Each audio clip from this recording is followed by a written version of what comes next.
and the merciful in the crisis situation that the authorities have created for the people, the lack of salaries, services, inflation and corruption. Unfortunately, instead of reviewing and improving the livelihood of the people, they are kidnapping and imprisonment to respond to the cries and concern of citizens. Restriction of freedom of expression in the Kurdistan region has reached a dangerous level that has exceeded our limits. We as a member of DAKOK organization condemn the arrest, expulsion, salary, capital the violation of the rights of teachers and employees in Kurdistan. Instead of punishing the citizen in various ways, the government should improve the system of governance and the lives of citizens and provide salaries on time and stop operation. We believe that if the authorities had as much sense of responsibility as the teachers and employees, they would understand that reform will be done from the top of the authorities, not from cutting the salaries of teachers and employees. We ask them to insist on their demands until they get their deprived rights out of the throats of the corrupted government. Long life to the protesting teachers and employees. Thank you again. Iraqi Kurdish teachers' dire situation. According to Kurdistan Teachers Union, teachers in the Kurdistan region of Iraq have not received their salaries since last October 2023. Due to an order from Kurdistan regional government, teachers' salaries promotion have been halted since 1st January 2016.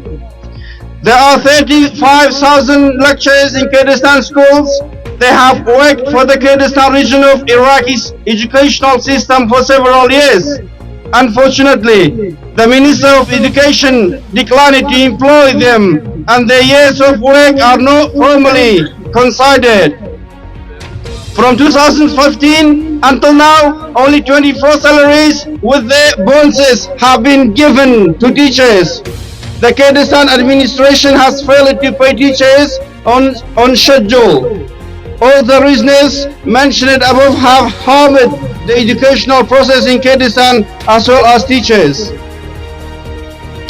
As a result, over 70,000 teachers have stopped teaching in 3,000 schools, and over 700,000 pupils have dropped out of the educational system.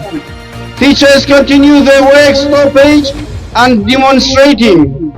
Teachers were most angered by the fact that governmental officials did not come and listen to them to discuss how to solve their problems.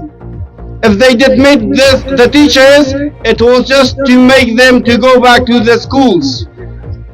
The education process in the tremendous danger of this year, because while the academic year in half done, no lesson have been taught by the teachers. At the end, I want to say, why is there huge money for those families and people who belong to the power and those fighters that protect the corrupt leaders, but why there is no money for our teachers while they educate our students? Shame to Kurdish authorities. Our teachers is starving. Thank you very much.